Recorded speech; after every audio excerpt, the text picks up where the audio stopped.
스가랴 12장 1절에서 14절까지의 말씀을 함께 나누겠습니다. 다 찾으신 줄로 알고 제가 읽겠습니다. 이스라엘에 관한 여호와의 경고의 말씀이라. 여호와 곧 하늘을 펴시며 땅에 터를 세우시며 사람 안에 심령을 지으시니가 이르시되 보라, 내가 예루살렘으로 그 사면 모든 민족에게 취하게 하는 잔이 되게 할 것이라.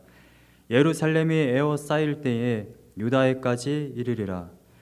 그날에는 내가 예루살렘을 모든 민족에게 무거운 돌이 되게 하리니 그것을 드는 모든 자는 크게 상할 것이라. 천하 만국이 그것을 치려고 모이리라. 여호와가 말하노라. 그날에 내가 모든 말을 쳐서 놀라게 하며 그 탄자를 쳐서 미치게 하되 유다 족속은 내가 돌보고 모든 민족의 말을 쳐서 눈이 멀게 하리니 유다의 우두머리들이 마음속에 이르기를 예루살렘 주민이 그들의 하나님 만군의 여호와로 말미암아 힘을 얻었다 할지라. 그날에 내가 유다 지도자들을 나무 가운데에 화로 같게 하며 곡식단 사이에 횃불 같게 하리니 그들이 그 좌우에 에워싼 모든 민족들을 불사를 것이요 예루살렘 사람들은 다시 그 본곳 예루살렘에 살게 되리라. 여호와가 먼저 유다 장막을 구원하리니 이는 다윗의 집의 영광과 예루살렘 주민의 영광이 유다보다 더하지 못하게 하려 함이니라. 그날에 여호와가 예루살렘 주민을 보호하리니 그날에 약한 자가 그날에는 다윗 같겠고 다윗의 족속은 하나님 같고 무리 앞에 있는 여호와의 사자 같을 것이라. 예루살렘을 치러 오는 이방 나라들을 그날에 내가 멸하기를 힘쓰리라. 내가 다윗의 집과 예루살렘 주민에게 은총과 간구하는 심령을 부어주리니 그들이 찌른 바 그를 바라보고 그를 위하여 애통하기를 독자를 위하여 애통하듯 하며 그를 위하여 통곡하기를 장자를 위하여 통곡하듯 하리로다. 그날에 예루살렘에 큰 애통이 있으리니 무깃도 골짜기 하다 드림몬에 있던 애통과 같을 것이라. 온 땅 각 족속이 따로 애통하되 다윗의 족속이 따로 하고 그들의 아내들이 따로 하며 나단의 족속이 따로 하고 그들의 아내들이 따로 하며 레위의 족속이 따로 하고 그들의 아내들이 따로 하며 시므이의 족속이 따로 하고 그들의 아내들이 따로 하며 모든 남은 족속도 각기 따로 하고 그들의 아내들이 따로 하리라. 아멘. 오늘 본문 말씀에는 그날에라는 표현이 많이 나오죠. 스가랴 마지막 장인 12장, 13장, 14장 말씀은 마지막 때에 대한 예언입니다. 오늘 본문에는 그날에라는 표현이 총 6번 반복되게 되는데 그날, 여호와의 날, 하나님의 날, 마지막 때에 하나님께서 어떠한 일을 행하시는가, 거기에 대한 말씀이 이루어져 있는 것이 바로 오늘 본문 말씀입니다. 오늘 본문 말씀은 마지막 때에 하나님의 백성에게 어떠한 일이 있느냐, 거기에 대한 확실한 말씀입니다. 1절 말씀에 보면 이렇게 되어 있습니다. 이스라엘에 관한 여호와의 경고의 말씀이다. 이스라엘에 관한 여호와의 경고의 말씀이라고 이야기하고 있습니다. 모든 사람들에게 하나님이 말씀하는 게 아닙니다. 저는 신학을 공부하면서 깨달은 것, 가장 중요한 것 한 가지는 이거예요. 하나님의 말씀, 이 성경이 있잖아요. 이건 모든 사람에게 주어진 게 아닙니다. 여러분 길거리에 나가서 전도하시면서 하나님의 말씀, 이 성경을 한번 줘보세요.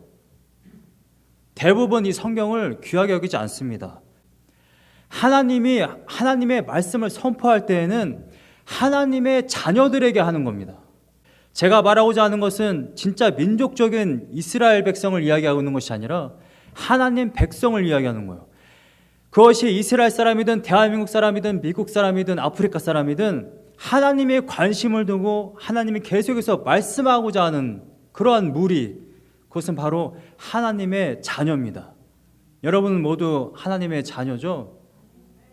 하나님의 자녀에게 하나님께서 아주 중요한 정말 소망의 말씀을 오늘 주고 계십니다. 그것이 무엇이냐? 그날에 너희들에게 진짜 회복, 진짜 소망, 구원의 날, 그것이 반드시 너희들에게 임할 것이다. 여러분, 이 약속을 믿으시기 바랍니다. 우리는 지식적으로는 믿고 예배 드릴 때는 아멘을 하지만 실제적으로는 그것을 믿지 못하는 경우가 굉장히 많아요.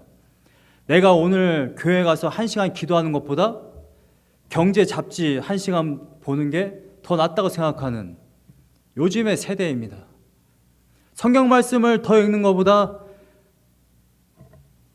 교훈적인 책들, 정치, 사회 문화 이런 것들을 보는 것이 더 중요하다 생각하는 분들이 굉장히 많더라는 것입니다.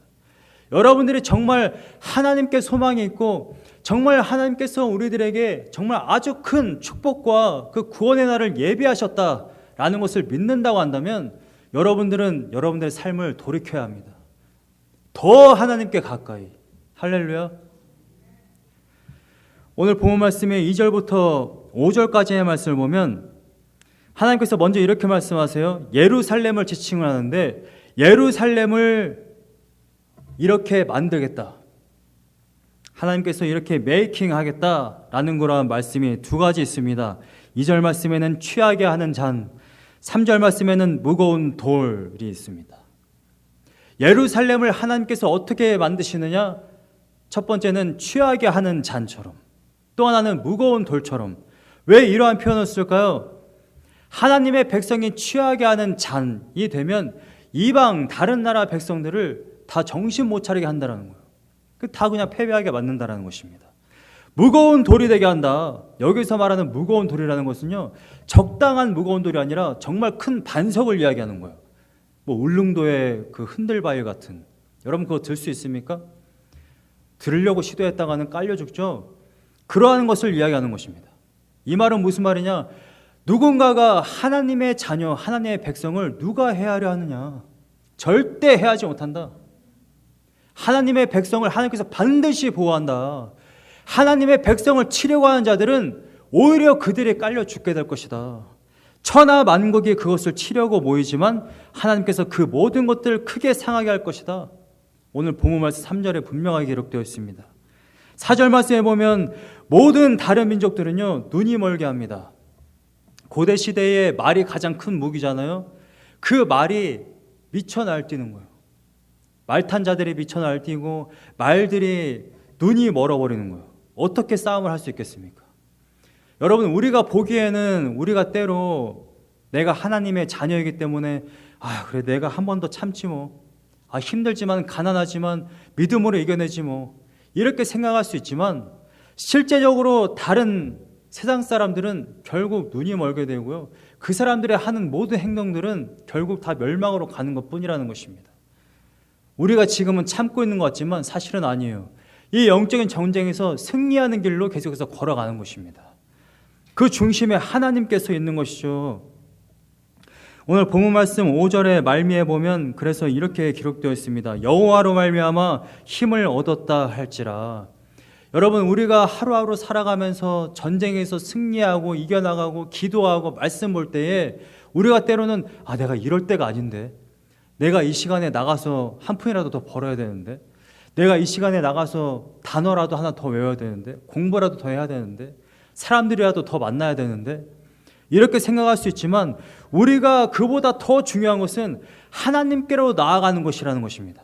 하나님께 나아갔을 때에 우리가 정말 얻을 수 있는 것, 우리들의 능력, 우리가 하루를 살아갈 수 있는 그 에너지, 자원, 그것은 바로 하나님께로부터 임한다라는 것입니다.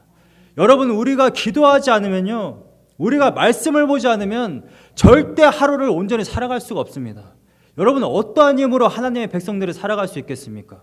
이 험한 세상에. 아니면 나도 똑같이 그들과 똑같이 싸워야 되는데, 부정부패하고 열심히 일해야 되는데. 여러분, 여러분들이 이미 말씀으로 보지 않았습니까? 16년 동안 열심히 농사를 지었어요. 자신들의 집을 지었습니다. 그런데 주머니가 텅텅 비었다라는 거예요. 농사 열심히 씨앗을 뿌렸어요. 열심히 씨앗을 뿌리면 뭐합니까? 하나님께서 우박을 보내시는데, 깐부기를 보내시는데, 그럼 다 망해버리는 거예요. 가장 중요한 것, 하나님을 붙잡는 게 가장 중요한 것입니다. 하나님을 예배하고요, 하나님을 가장 사랑하고 하나님과 동행하는 것입니다. 이것이 마지막 때까지, 주님 오실 때까지 계속해서 하나님과 동행하는 귀한 은혜가 있으시기를 간절히 소망합니다. 그날에 6절부터 9절 말씀에 또다시 이러한 표현하죠. 2절부터 5절까지는 예루살렘에 대해서 이야기했습니다. 6절부터 9절까지는 이렇게 이야기해요. 유다 지도자들, 리더십이 있는 사람들. 근데 이 사람들을 이렇게 한대요. 나무 가운데 있는 화로 같게 하며 곡식단 사이에 있는 횃불 같게 할 것이다. 여러분, 불이 딱 붙이면요, 주변에 있는 것들은 결국 다 타게 되어 있는 것입니다. 여러분, 그것을 이야기하는 거예요. 하나님의 백성들이요, 세상 가운데 있으면 다른 것들은 다 타게 되어 있는 겁니다. 여러분들이 만약 세상 가운데 있으면서 그 죄악 가운데 있으면서 주변에 있는 것들을 태우지 못한다고 한다면 여러분들 자신 한번 돌아봐야 돼요. 내가 과연 불인가? 내가 과연 횃불인가? 하나님께서 나를 화로로 만들으셨나?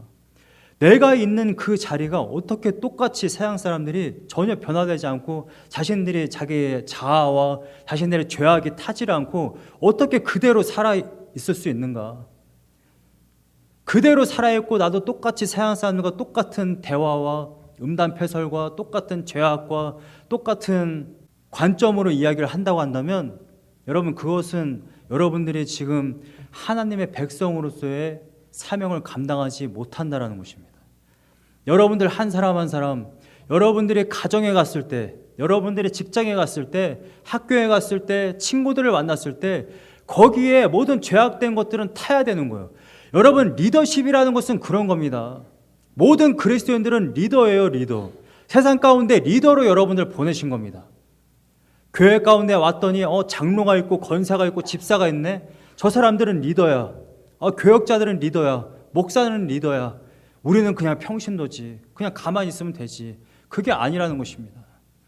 여러분들은 각 처소에 갔을 때에 거기에 가서 리더의 역할을 감당해야 되는 거예요. 똑같이 세상 문화 그대로 따라가는 것이 아니고요. 여러분들 그곳에 가서 그 모든 죄악된 것들, 세상적인 관점들을 바꿔야 됩니다. 여러분들의 자녀들이 TV를 볼 때에 TV 보는 걸 막을 수는 없어요. 내 자녀가 게이밍하는 것을 막을 수는 없습니다.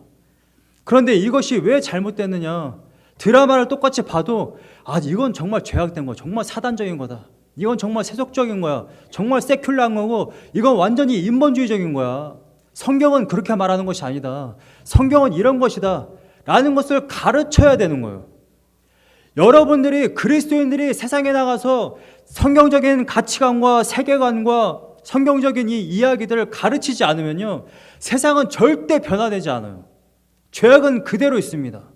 여러분들이 기도를 하셨으면 가서 세상을 바꿔야 되는 것입니다. 여러분, 모든 세상 사람들은요, 그걸 그냥 지켜봐요. 그걸 뭐라고 하면 그 사람을 욕하게 되어 있습니다. 근데 우리는 성경적인 가치관을 가진 사람들이거든요. 그럼 가서 이야기해야 되는 거예요. 술 마시면 안 됩니다. 동성애 하면 안 됩니다. 창녀촌 가면 안 됩니다. 부정부패하면 안 됩니다. 거짓말을 하면 안 됩니다. 사기치면 안 됩니다. 남을 미워하면 안 됩니다. 누가 이 말을 할 수 있습니까? 우리가 하는 거예요. 여러분들이 하는 것입니다. 나가서 해야 되는 거예요. 여러분들이 바로 횃불이고 여러분들이 불이니까요. 오늘 본문 말씀 10절 말씀을 보면 내가 다윗의 집과 예루살렘 주민에게 은총과 간구하는 심령을 부어주리니 라고 기록되어 있습니다. 이건 하나님께서 영을 부어주신다라는 거예요. 오늘 본문 말씀의 1절 말씀을 보면 이스라엘에게 말씀하시는 그 여호와가 어떤 분인지 설명을 하고 있는데 1절의 후반절을 보면 여호와 곧 하늘을 펴시며 땅에 터를 세우시며 하늘과 땅을 지으셨다라는 거죠. 천지창조를 하셨다라는 것입니다. 근데 구약 성경에 유일하게 여기에만 나오는 표현인데 사람 안에 심령을 지으시니라고 표현하고 있습니다. 하나님이 사람을 지으셨을 때요, 그 안에 사람의 영을 지었다라는 것입니다. 단순히 육체만 있는 게 아니에요. 여러분들이 이것을 너무나도 잘 알고 있습니다. 서양 사람들은 모르지만, 근데 타락한 이후에 그 영이 떠났어요. 성령이 떠나셨습니다. 그래서 오늘 본문 말씀의 10절 말씀을 보면 이렇게 이야기하고 있는 거예요. 은총과 간구하는 심령을 부어주리니. 여기서 말하는 심령은요, 영입니다. 영. 스피릿. 내가 하나님이 다윗의 집과 예루살렘 주민에게 은총과 간구하는 심령을 부어줄 것이다. 여러분, 성령을 부어주면 우리가 그 성령의 힘으로 우리가 불이 되어 세상에 나가서 그러한 역할을 하게 되는 것입니다. 언제요? 바로 이때 예수님이 초림하시고 그 다음에 재림하시는 이 기간, 이 말세 기간 동안 하나님의 백성들이 이 일을 하는 거예요. 복음 시대에는요, 사도들이 이 일을 했습니다. 그리고 예수님의 제자들이 이 일을 했어요. 복음서가 끝났어요. 지금 사도행전 시대입니다. 사도행전 시대에 누가 이 일을 합니까? 교회의 회원들이 이 일을 하는 거예요. 교회 안에 있는 그리스도인들이 이 일을 하는 겁니다. 이 말세에 하나님의 불이 되어서 나가서 이 역할을 하는 것이죠. 계속해서 약속이 나오는데 8절과 9절 말씀에 보면 그날에 여호와가 예루살렘 주민을 보호하리니, 여러분, 하나님이 왜 자꾸만 하나님의 백성들을 보호한다라는 그러한 말씀을 주실까요? 하나님의 백성이요, 어떤 위험에 계속해서 처해 있다는 것입니다. 여러분, 복음서랑 사도행전을 보면 제자들이 굉장히 계속해서 위험에 처하는 경우가 있죠. 예수님도 위험에 처하고 제자들도 도망가고요. 또한 역사 전승을 보면 많은 사도들이 거의 다 순교했습니다. 오늘날에도 많은 선교사님들과 목사님들이 목숨을 내놓아가면서 예수 그리스도를 전하고 있어요. 여러분, 우리는 정말 편하게 살고 있고 하나님의 사명을 감당하지 않고 세상에 나가서 불의 역할을 감당하지를 않으면 나에게 왜 보호가 필요해? 왜 하나님의 보호하심과 안전과 하나님의 동행이 나에게 필요하지? 나 너무 평안한데? 라고 생각할 수 있어요. 하나님의 사명을 감당하지 않기 때문에 그렇습니다. 여러분, 우리 삶 가운데 때로 가난함이 있고 때로 힘듦이 있고 때로 하나님의 놀라운 그런 보호하심이 너무나도 필요하고 내가 도무지 기도하지 않으면 도저히 살아갈 수 없는 인생이라고 한다면 여러분, 이 약속을 믿으시기 바랍니다. 하나님께서 그날에 반드시 하나님의 백성을 보호한다라는 거예요. 여러분들이 나가서 야, 살인하지 마, 너 그렇게 살지 마, 야, 이거 세상적인 가치관이야, 이건 잘못된 거야, 성경은 이렇게 말하고 있어, 이렇게 외칠 때에 가족들이 다 나를 공격하고 친구들이 야, 나 더 이상 너랑 관계하고 싶지 않다, 다시는 술자리에 나오지 마, 이렇게 얘기한다 할지라도 여러분들은 더 이상 거기에 대해서 받아대거나 힘들어할 필요 없다라는 거예요. 그게 당연한 것이랍니다. 세상 사람들은 여러분들을 공격하게 돼 있어요. 여러분들을 죽이려고 달려듭니다. 여러분, 똑같은 코로나 시대지만 불교나 캐톨릭이나 뭐 이슬람이나 힌두교 욕하는 그런 뉴스 보신 적 있으십니까? 없어요. 물론 기독교 분들이 잘못하는 부분도 있겠지만 정말 사소한데 뉴스에서 아주 죽이려고 그냥 잡아들여요. 교회를 어떻게든 무너뜨리려고, 어떻게든 그냥 하나님을 경멸하려고. 지금 드라마들 보세요. 드라마, 영화, 뉴스, 책들, 이거는 지금 리버럴한 것을 넘어서서 하나님을 지금 대놓고 욕하고 있거든요. 야, 하나님은 완전히 강도 아니냐? 경멸하는, 정말 하나님을 정말 모독하는 그러한 메시지들이요, 지금 어마어마하게 쏟아지고 있습니다. 여러분, 그러한 가운데서 여러분들이 나가서 성경은 이런 것이다, 하나님은 이런 분이다 라는 것을 한번 외쳐보세요. 사람들이 득달같이 달려들 거예요. 여러분들 말 한마디 못하게. 그때 필요한 게 바로 성령입니다. 성령. 여러분들의 지식, 여러분들의 능력, 여러분들의 스피치로는요 절대 그걸 감당할 수가 없어요. 그래서 하나님이 분명하게 약속하십니다. 영을 부어줄 것이다. 할렐루야. 사도행전 2장에 성령을 받은 이후에 그 말 못하던 베드로가 나가서 외치니까 3,000명이 회개하는 역사가 일어났습니다. 오늘 본문 말씀을 보세요. 10절 말씀을 이어서 보시면 은총과 간구하는 심령을 부어주리니 그들이 그 찌른 바 그를 바라보고 그를 위하여 애통하기를, 독자를 위하여 애통하듯 하며 그를 위하여 통곡하기를 장자를 위하여 통곡하듯 하리로다. 성령을 부어주니까 사도행전 2장 35절 말씀을 보니까 그들의 가슴에 찔렸어요. 아, 우리가 예수 그리스도를 죽였구나.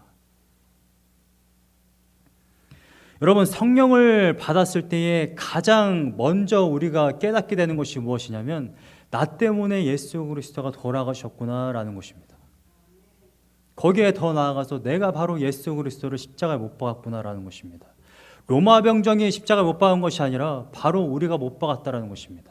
여러분, 지난 한 주간 동안 예수 그리스도와 동행하고 정말 하나님을 예배하며 하나님과 동행하지 않고 여러분들이 혹 세상적인 가치관과 내가 기도하는 시간보다, 내가 말씀을 읽는 시간보다, 하나님을 예배하는 것보다 사람들을 만나고 골프 치고 게임하고 TV 보는 시간을 더 가졌다고 한다면 여러분들은 예수 그리스도를 지금 십자가에 못 박은 겁니다. 여러분들 그걸 철저히 아셔야 되는 거예요. 여러분들 눈에 안 보이니까 그냥 말씀이니까 과거의 일이지라고 생각하십니까? 정말 여러분들이 일주일 동안 사는 동안 계속 옆에서 예수 그리스도가 동행하셨다 한번 생각해 보세요. 근데 예수 그리스도를 쳐다보지도 않는 거예요. 바로 옆에 계신데 그게 바로 십자가에 못 박는 겁니다. 본문 말씀을 보면 이렇게 되어 있어요. 그들의 그 찌른 바 그를 바라보고. 우리 때문에 십자가에 돌아가셨습니다. 나 때문에 십자가에서 피 흘리셨어요. 그분을 바라봐야 되는 것이 바로 기독교 신앙입니다. 그런데 우리는 끊임없이 그분을 바라보지 않는다는 거예요. 그분을 무시해요. 학계, 스가랴, 말라기, 이스라엘 백성들이 한 게 그겁니다. 포로교환 시킨 게 누구예요? 자유를 준 게 누굽니까? 하나님이었어요. 그 여호와 하나님이셨어요. 근데 16년 동안 성전을 짓질 않았어요. 예배를 제대로 드리지 않았다는 것입니다. 그게 뭐예요? 하나님을 무시했다는 것이잖아요. 나의 인생에 하나님보다 더 급한 게 있어. 내 집을 지어야 돼. 내 농사 지어야 돼. 너희는 먼저 그의 나라와 그의 의를 구하라. 그리하면 이 모든 것을 너희에게 더하시리라. 하나님의 말씀이 분명하게 있지만 나의 계명을 먼저 지키는 자는 내가 너희들에게 축복할 것이다. 이스라엘 백성은 계속해서 끊임없이 들었어요. 그런데 그걸 믿지를 않아요. 야, 포로 귀환한 하나님, 우리가 그 놀라운 하나님 예배하자. 성전부터 빨리 짓자. 우리가 누가 공격하든 우리가 얼마나 배가 고프든지 간에 하나님 먼저 찾자. 그런데 이스라엘 백성은 그러질 않았어요. 하루 이틀이 아니에요. 16년 동안을 하나님을 무시했습니다. 여러분, 기독교 신앙은 그분을 바라보는 것이 바로 기독교 신앙인 줄 믿으시기 바랍니다. 한글 성경에도 그를 바라보고 라고 되어 있을 때에 그의 각주가 있어요. 저 같은 경우는 1번으로 되어 있는데 나를이라고 되어 있어요. 히브리어의 다른 사본에 나를이라고 되어 있다는 거예요. 하나님이 지금 이스라엘 백성들에게 스가랴 선지자를 통해 말씀하시는데 이렇게 이야기했다라는 거예요. 그들이 그 찌른 바 나를 바라보고. 하나님이 지금 이스라엘 백성들이 누구를 찔렀느냐? 바로 나를 찔렀다. 나를 죽였다라는 것입니다. 하나님의 자녀들이요, 하나님을 죽였다라는 것입니다. 애초부터 하나님을 섬기지 않았던 블레셋, 아람, 다른 민족들이 하나님을 죽인 게 아니에요. 정말 중요한 것은요, 항상 요즘 시대도 마찬가지입니다. 교회가 하나님을 온전히 섬기지 않고 하나님을 무시하고 하나님을 경멸하니까 오늘날 교회가 오히려 욕을 먹게 되는 것입니다. 서양 사람들이 먼저 하나님을 경멸했나요? 서양 사람들은 항상 경멸하죠. 근데 그건 중요하지 않아요. 여러분들의 자녀가 있는데 여러분들의 자녀가 여러분들을 사랑하면 그만이지, 다른 자녀가 여러분들을 뒤에서 욕을 하든 내 말을 안 듣든 그게 무슨 상관이 있겠어요? 내 자녀가 아닌데. 그러니까 하나님 자녀는 그걸 지금 보고 계시는 거예요. 자신의 자녀한테 죽임을 당한 거예요.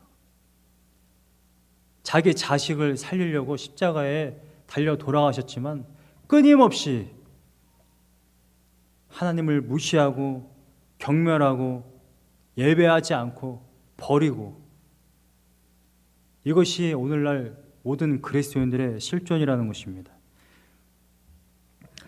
성령이 부어지면 우리는 우리가 찌른 그 하나님을 바라보고 먼저 나오는 그러한 빙이 있습니다. 상태가 있습니다. 본문의 10절 말씀을 보면 이렇게 되어 있죠. 그를 위하여 애통하기를. 우리가 찌른 그 하나님을 바라보고 우리는 애통을 하게 되는데, 물론 이 애통이라는 표현은 이러한 표현입니다. 옷을 찢고요, 가슴을 치고 머리를 쥐어 뜯으며 우는 행동을 이야기합니다. 그를 위하여 애통하기를. 근데 어떻게 하느냐? 굉장히 디테일하게 되어 있어요. 독자를 위하여 애통하듯 하며. 자식이 단 한 명 있는데 하나밖에 없는 자식이 죽은 것처럼 애통한다라는 거예요. 여러분, 상상만 해도 너무 끔찍하지 않습니까?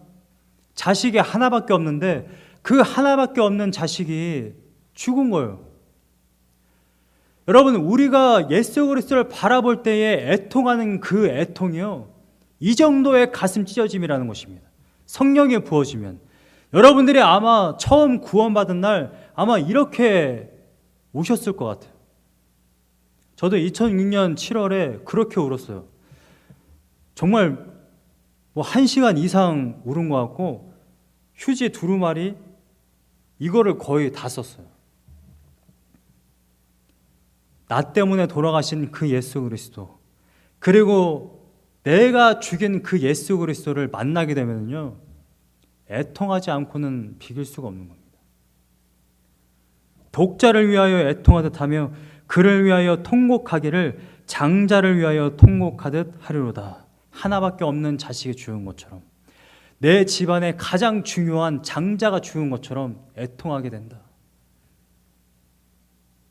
물론 이 심상은 출애굽기 12장의 그 10가지 재앙 중에 마지막 재앙을 표현하고 있습니다. 이스라엘 백성이 출애굽할 때에 애굽 온 땅에 통곡 소리가 들렸어요. 첫 자녀들, 초태생들이 다 죽었거든요. 여러분, 온 나라가 울음소리가 되면은 얼마나 끔찍한 밤이겠습니까? 그 밤에 죽음의 사자가 지나가니까 온 나라 각 집마다 다 통곡 소리가 들리는 거예요. 여러분, 통곡 소리가 나야 그때서 출애굽이 이루어지는 그러한 이미지를 보십니까? 마지막 재앙, 장자가 죽고 나니까 바로가 그때서 이스라엘 백성들을 보내요. 이스라엘 백성은 뭘 듣고 나가는 거예요? 그 통곡 소리를 듣고 나가는 겁니다. 그럼 이스라엘 백성에게는 적어도 출애굽 세대는 하나님이 누구신지를 알아요. 온 세상 가운데 장자를 죽임으로 말미암아 온 세상이 통곡 소리가 나게 하는 그러한 분, 그게 바로 하나님. 자신의 하나밖에 없는 독자 예수 그리스도를 이 땅에 보내셔서 죽이심으로 그거를 본 자들마다 다 통곡하게 하시는 하나님.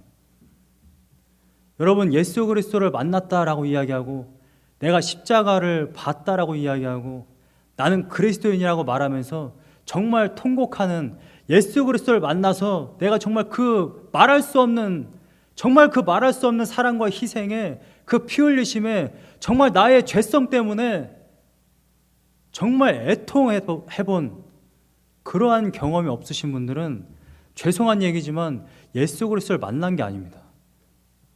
여러분, 예수 그리스도는 어느 날 화상 채팅 해가지고, 나 예수인데 너 신현덕이니? 하이, 예수님 안녕? 이게 예수 그리스도를 만난 게 아니에요. 예수 그리스도를 만나면 가장 첫 번째 증거가 바로 이겁니다. 애통하게 돼요. 나의 그 볼 수 없는 그 깊은 어두운, 그 말할 수 없는 그 정말 뜨거운 그 죄성, 예수 그리스도를 만나면 우리는 애통할 수밖에 없는 것입니다. 오늘 본문 말씀의 1절부터 9절 말씀은 회복에 대해서 지금 이야기하고 있습니다. 그날에 반드시 구원의 날이 임한다. 내가 너희들을 반드시 보호할 거다. 그런데 단서 조항이 있어요. 이건 이스라엘에 관한 이야기라는 거예요. 하나님 백성에 관한 이야기라는 거예요. 구원이 임하는 자들, 축복이 임하는 자들, 마지막 날에 승리하게 되는 자들은 바로 이스라엘이다. 바로 하나님의 자녀다. 예수 그리스도를 만난 자들이다. 성령을 부어서 그 애통했던, 그들이 찌른 바 그 예수 그리스도를 바라보고 애통하는 자들에게 지금 이야기하는 것이다. 여러분, 진정한 회복, 진정한 구원은요, 회개에서 시작됩니다. 진정한 회개. 여러분, 예배 때마다 찬양 부르면서 눈물 흘린다고 애통하고 회개하는 것이 아니라 정말 돌이키는 거예요. 그분을 바라보는 거예요. 예수님이 한 주간 동안 제 옆에 있었다고 한다면, 예수님이 여기 계시면 방향을 일로 틀어야 되는 거예요. 여기를 바라보면서 걸어가는 것이 아니라 그분을 바라봐야 되는 것입니다. 내가 찌른 바로 그분, 예수 그리스도가 뒤에 계시면 뒤로 돌아봐야 되는 거예요. 그게 회개입니다. 회개. 내가 한 주간 동안 몇 월 며칠 날 몇 시에 욕을 한번 했고, 내가 몇 시 몇 날 며칠에 누구를 욕했고 미워했고, 이건 반성이에요. 반성. 반성 백날 해봐야 구원은 없습니다. 반성이 중요한 게 아니라 예수 그리스도께 가는 거예요. 그분을 바라봐야 되는 것입니다. 진정한 회개. 11절부터 14절 말씀을 보면 이렇게 되어 있습니다. 회개가 어떻게 일어나느냐? 개인적으로 일어나고요, 공동체적으로 일어나요.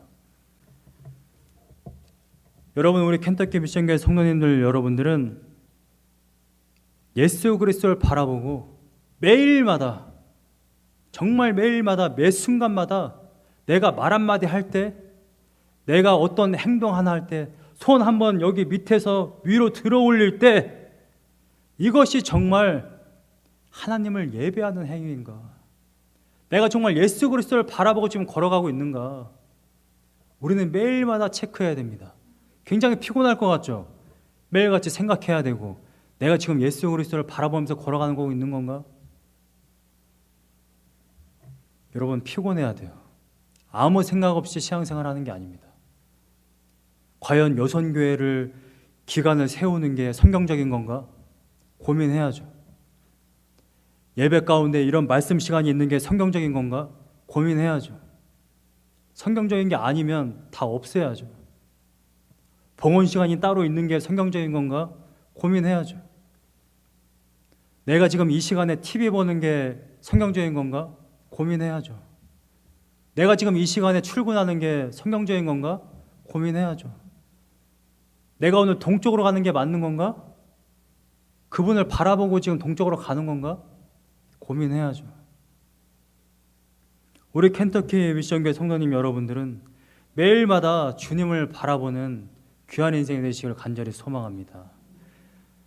제가 서두에 말씀드린 대로요, 세상 살아가는 동안 때로는 힘듦이 있어요. 때로는 누군가의 공격도 있을 수 있고요, 때로는 가난할 수 있고요, 때로는 욕을 먹을 수도 있고, 때로는 넘어질 수도 있고, 건강 때문에 힘들 때도 있고. 그런데 그리스도인들은요, 그 모든 것들을 이길 수 있는 너무나도 강력한 게 있어요. 절대 변할 수 없는 소망이라는 것이 있어요. 그날에 하나님께서 이 모든 것들을 보응하실 거다. 반드시 축복하실 거다. 여러분, 우리는 그걸 바라보며 걸어가야 되는 것입니다. 이걸 바라보지 않고 아까 찬양가사처럼 자꾸 땅과 버타며 살면 우리는 자꾸 넘어지고 절망하고 실망하고 아파요. 우리는 소망을 바라보며 살아가는 귀한 인생이 되시기를 간절히 소망합니다. 나의 마음 주의 성전이 되어 영원한 주의 말씀을 향해 주의 마음 있는 곳으로 나